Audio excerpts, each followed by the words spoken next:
We are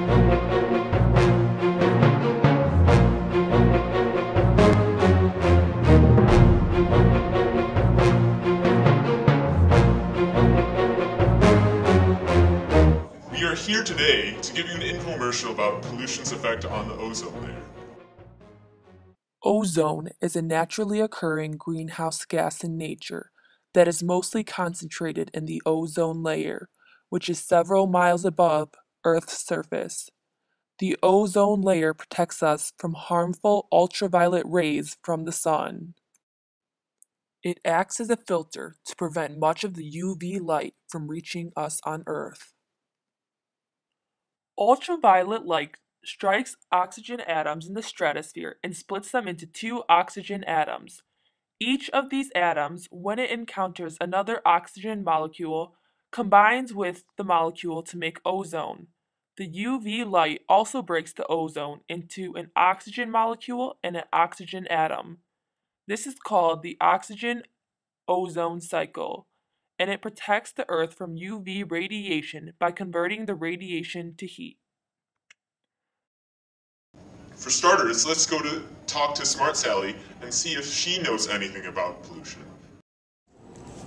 Hey Sally, can you help us out and give us any information about air pollution? Sure. Air pollution contains harmful gases, dust, fumes, and odors. In general, most air pollution is associated with cars, planes, and power plants that burn fossil fuels. But chlorofluorocarbons, which are chemicals most commonly found in spray aerosols, are the main culprits in ozone layer breakdown. CFCs are a group of chemically similar gases used in refrigeration systems, air conditioners, aerosols, and solvents. Now that we know the basics of ozone layer and pollution, let's talk about how they relate. As we heard previously, chlorofluorocarbons, also known as CFCs, are heavily used in industrial nations.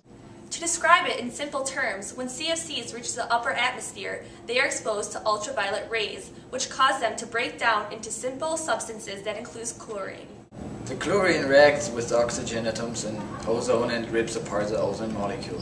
One atom of chlorine can destroy more than 100,000 ozone molecules. In a normal ozone production destruction system, ozone is destroyed when UV reaches it. It yields an oxygen molecule and an oxygen atom. Those two eventually form back into ozone. However, when a chlorofluorocarbon is introduced into the atmosphere, this changes the cycle. Chlorofluorocarbons, when UV hits it, turns into a carbon with a fluorine and two chlorines attached to it, and a chlorine atom. The chlorine atom and ozone form chlorine monoxide as well as an oxygen molecule. The chlorine oxide and the oxygen atom from before, they separate and form a chlorine atom and an oxygen molecule. This chlorine atom can be used again to destroy more and more ozone. Let's take a look and see how the depletion of the ozone is affecting us right now. Rupert, what are you wearing? Haven't you heard? Now that ozone is depleting from all the pollution, we have a greater chance to get skin cancer. More UV rays are able to pass through the ozone layer and harm our skin.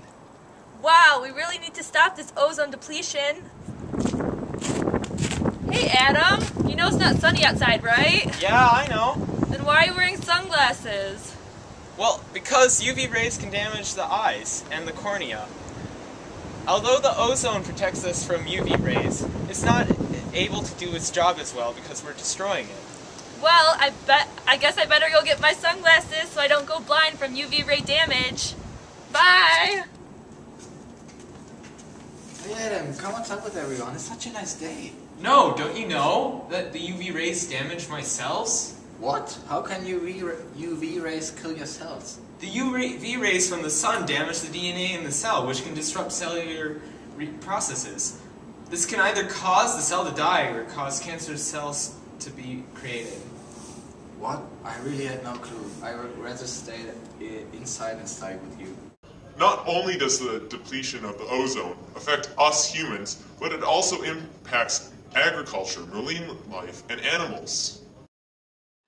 Several of the world's major crop species are particularly vulnerable to increased UV, resulting in reduced growth, photosynthesis, and flowering. These species include wheat, rice, barley, oats, corn, soybeans, peas, tomatoes, cucumber, cauliflower, broccoli, and carrots. Also, plant growth, especially in seedlings, is harmed by more intense UV radiation. In domestic animals, UV overexposure may cause eye and skin cancers. In addition, plankton are threatened by increased UV radiation. Plankton are the first vital step in aquatic food chains. Decreases in plankton could disrupt the fresh and saltwater food chains and lead to a species shift. Would you have ever thought that by using spray aerosols, we could be limiting our food supply? You would never expect this would happen. Ultraviolet radiation from the sun impairs the molecular chemistry of photosynthesis both on land and at sea. This could cause world food production and thus contribute to the nutritional and health problems of a food-insecure population. The decline of food supply would therefore cause prices to rise. This affects the economy because of high demand and low supply. Do you realize that you are only harming yourself and the environment? Is it really worth it in the end? Luckily, with all the scientific technology we have today, we can work to find solutions to this problem. One project in progress today is the CFC phase-out, which produces benefits for the environment, businesses, and individuals.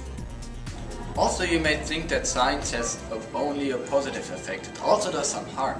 While always working on creating and discovering something new, they have to test their products on animals. Also, harmful smoke released from the chimneys of industries used for scientific discoveries takes part in the depletion of the ozone. Even though there are negative effects from the science produced with CFCs, the discoveries that we can find are much greater. Thanks for listening to our PSA!